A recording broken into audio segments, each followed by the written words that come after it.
Hello and welcome to Livewire's C-Suite reporting season coverage. I'm Ali Selby, and today we're sitting down with the CEO and Managing Director of Woodside Energy, Meg O'Neill, for an insider's look at the company's latest result and some insights into what you can expect over the coming 12 months.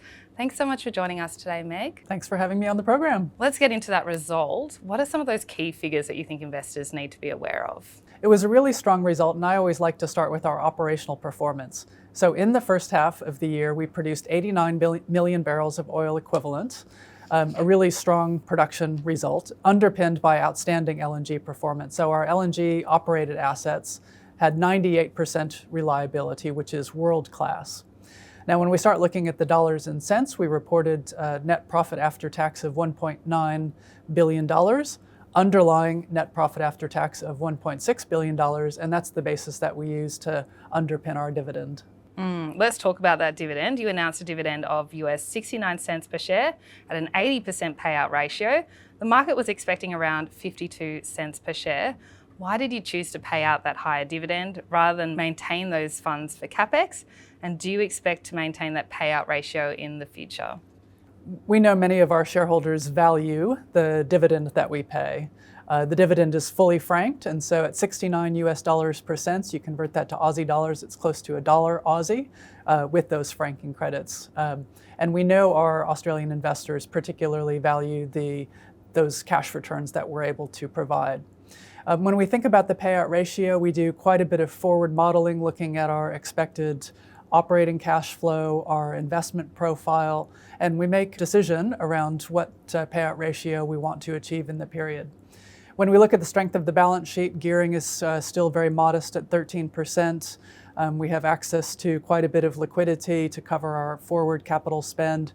So we felt very confident in our ability to pay out at 80% of net profit after tax. If that ever changed in the future, what levers could you pull to, keep that payout ratio high? Sure. So there's a few things we do. We are in a period of high investment as we speak. So we've been doing a bit of hedging to ensure that we have sufficient cash flow if oil prices were to drop, for example, to pay our bills and to continue our capital investment program. So hedging is one lever. There's always cost management choices that we can make, scaling back on some of the discretionary activities. So those are the sorts of things that we would look to do before trying to reduce the dividend payout ratio. Let's talk about the operational environment now. There's obviously been volatility in oil and gas prices over the last 12 months. What are your projections for the next 12 months? Yeah, look, the pricing crystal ball game is one that we have to be very careful about. We look at fundamentals of long-term supply and demand and try to make sure that our business is resilient regardless of what happens in the near term. But to get to some of the fundamentals, we look at things like the health of the US economy, which seems to be improving. We look at the health of the Chinese economy, which seems to be maybe wobbling a bit.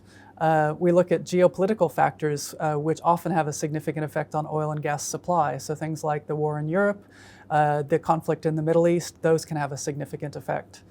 At the end of the day, what we control is our ability to produce oil and gas at low unit production cost, and we want to make sure we're competitive in any pricing environment.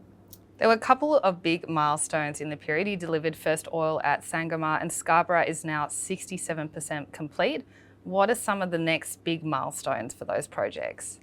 We're really excited about where we got to with Sangomar. So started production in June of this year. We've now ramped up to the nameplate capacity of the facility, so 100,000 barrels of oil per day.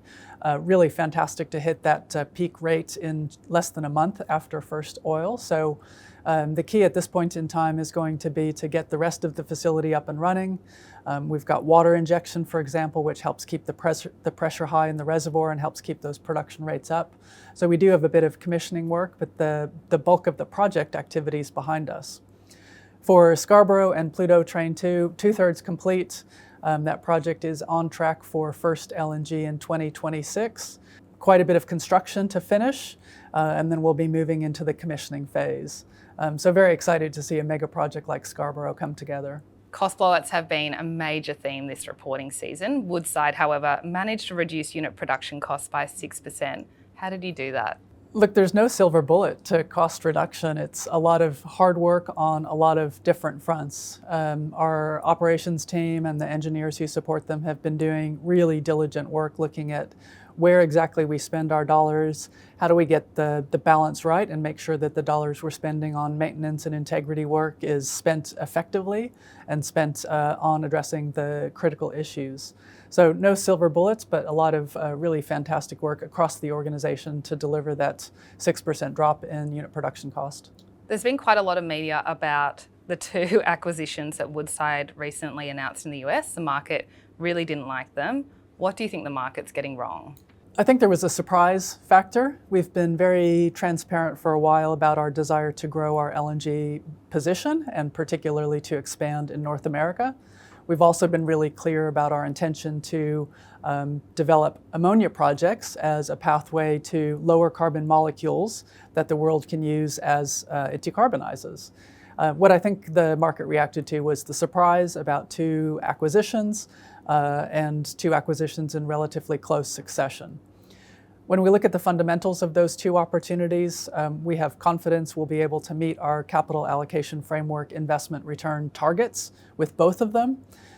We have confidence that we're able to bring Woodside capabilities to both of these projects in terms of project delivery, operations excellence, and marketing excellence.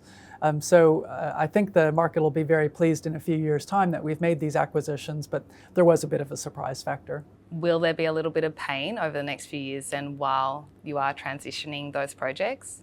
Look, we've been having a lot of really good constructive engagements with our shareholders over the past few weeks since we announced those acquisitions. We're bringing people along a journey to help our investors understand and see what we see in these opportunities. So I think we'll course correct more rapidly. But it is a bit of a journey, and again, helping people get past that surprise phase to really start to understand what can these projects do for Woodside's portfolio and what can these projects do for Woodside's longevity as a company that is providing energy in a world that's trying to transition energy sources. Let's stick with that. How is Woodside tracking on its climate targets? And do you think Woodside can still thrive in a low carbon world? Absolutely. And we do quite a bit of analysis understanding how the world uses energy, how that energy demand is expected to change over time, the world's energy mix today and how that's expected to change over time. We have deep conviction that LNG is going to be an incredibly important part of the world's energy transition. There's more coal being used today than at any point in time in history. So despite a conversation about climate change and global warming being underway for 20 plus years, the world continues to invest in coal-fired power gen.